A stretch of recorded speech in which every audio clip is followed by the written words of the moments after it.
Present continuous tense. Present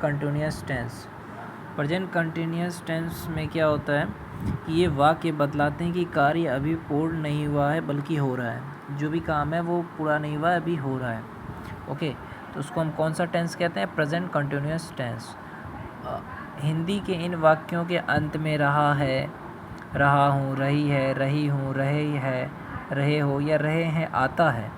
तो अंग्रेजी के इस प्रकार के वाक्यों में सिंगुलर एकवचनकर्ता के साथ इज, बहुवचनकर्ताओं के साथ आर, प्लूरल के साथ आर और मैं के साथ एम।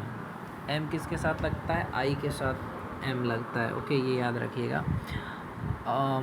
सहायक क्रिया के रूप में, हेल्पिंग वर्ब के रूप में लगता है। सभी वाक्यों में मुख्य क्रिया के साथ आईएनजी जोड़ा जाता है। मुख्य क्रिया का मतलब होता है जो मेन वर्ब होता है उसके साथ आईएनजी लगा देते हैं। कर्ता एक वचन हो या बहुवचन, इससे कोई अंतर नहीं पड़ता है। इन वाक्यों के प्रश्नवाचक और नकारात्मक वाक्य बनाना तो और भी आसान है, क्योंकि इज, आर अथवा एम के रूप में हेल्पिंग वर्ब हमें सामान्य वाक्यों में ही मिल जाता है। लाइक अगर ऐसे बात करें, लड़के स्कूल जा रहे हैं। ओके, 1 मिनट, थोड़ा सा सॉरी फॉर दिस। लड़के स्कूल जा रहे हैं तो उसका क्या हो जाएगा? इसको किस तरीके से बोलेंगे? इसको बोलेंगे the boys are going to the school. बार बार ऐसे क्यों हो रहा है भाई? रुको।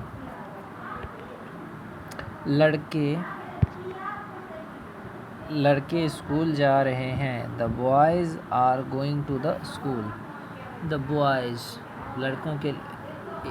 लड़के कहाँ जा रहे हैं? स्कूल जा रहे हैं। तो the boys are going to the school. उसी तरीके से दूसरा क्या है? सत्यकाम अब अनुपम को एक पत्र लिख रहा है। मतलब काम जो है वो हो रहा है, पूरा नहीं हुआ है। ओके, तो यहाँ पे लिखेंगे Satyakam is writing a letter to Anupam. किसको लिख रहा है? Writing a letter to Anupam. मैं सुंदर सुंदर फूल तोड़ रही हूँ। इसका क्या हो जाएगा? I am plucking beautiful flowers. तोड़ना क्या होगा? Plucking. I am plucking beautiful flowers. Okay, वह नहा रहा है। He is bathing.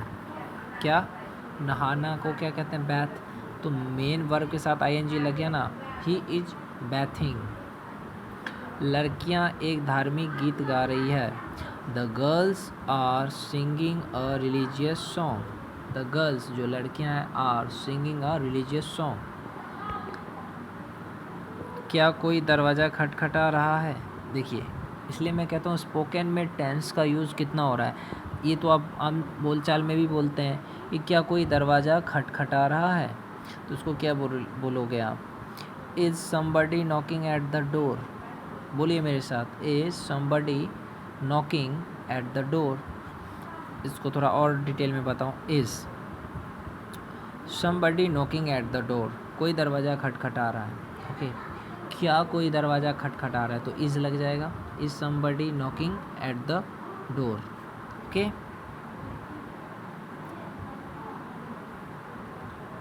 क्या तुम गरीब पे हंस रहे हो? Are you laughing at the poor. Are you laughing, हंस रहे हो किस पे? At the poor. कोई प्रॉब्लम है? नहीं है ना।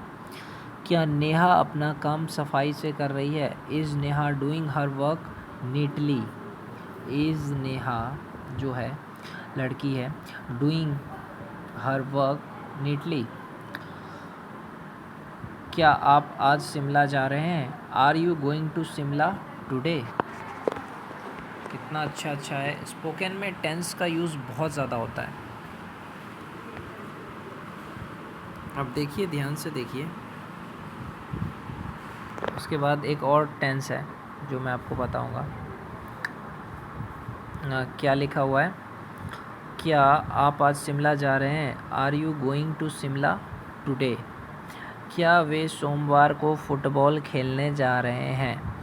Are they going to play football on Monday. क्या वे सोमवार को फुटबॉल खेलने जा रहे हैं? तो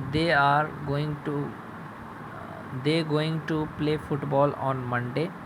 तो क्या are they playing, are they going, जाना, जा रहे हैं ना। आर दे गोइंग, क्या करने जा रहे हैं, are they going to play football on Monday, जो सोमवार है उस, क्या वे सोमवार को फुटबॉल खेलने जा रहे हैं। तो are they going to play football, क्या खेलने जा रहे हैं, football on Monday.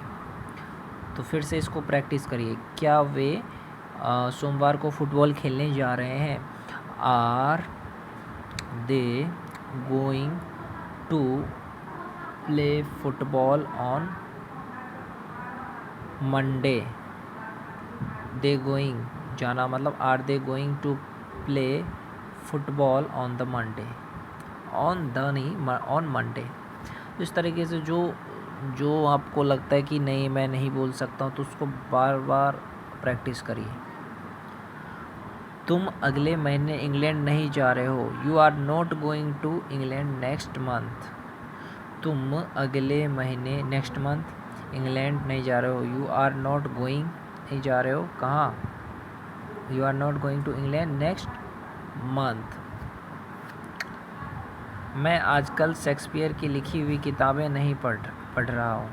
I am not reading Shakespeare now a days. I am not reading, मैं नहीं पढ़ रहा हूँ क्या, शेक्सपियर की किताबें। I am not reading Shakespeare now a days. मैं अपना मकान नहीं बदल रहा हूँ। आई एम नॉट चेंजिंग, मैं नहीं कर रहा हूँ। I am not changing my house. I am not changing my house. वह आपका निमंत्रण स्वीकार नहीं कर रहा। He is not accepting your invitation.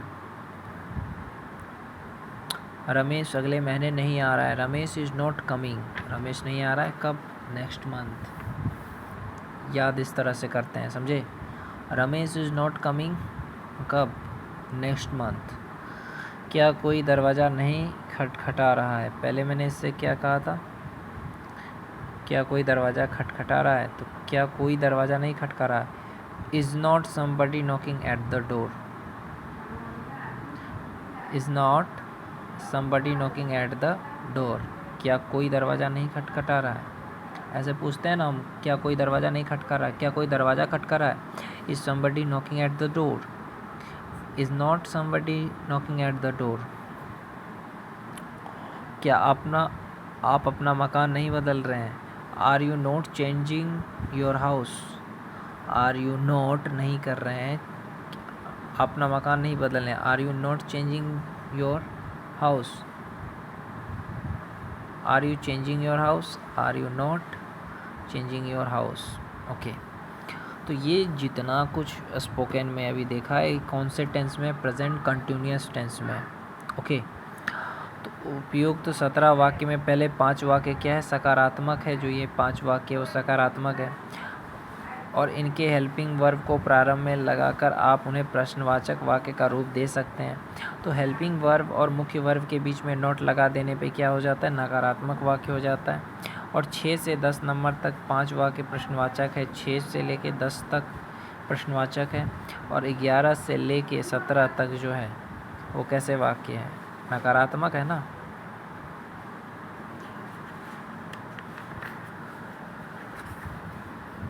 है ना, नॉट जोड़ देने से नकारात्मक वाक्य बन जाएगा। यही नहीं, इनके इसी रूप में हेल्पिंग वर्ब के बाद नॉट लगा देने पे यही वाक्य 16वें 17वें वाक्यों के समान नकारात्मक प्रश्नवाचक वाक्य बन जाएंगे। इसी प्रकार 11वें से 15वें नंबर तक के वाक्य में नॉट शब्द हटाकर आप इन्हें सकारात्मक वाक्यों का रूप दे सकते हैं। यही नहीं, इन वाक्यों के हेल्पिंग वर्ब और नॉट को वाक्य के प्रारंभ में लगा देने पे ये वाक्य नकारात्मक प्रश्नवाचक वाक्यों का रूप धारण कर लेंगे। तो हमने प्रेजेंट कंटिन्यूअस टेंस को अच्छे से समझ लिया है कि किस तरीके से उसका सकारात्मक, नकारात्मक और प्रश्नवाचक वाक्य होता है। तो स्पोकन में हम यूज़ कर सकते हैं प्रेजेंट कंटिन्यूअस का। अब प्रेजेंट परफेक्ट जो है उसको पढ़ते हैं हम लोग।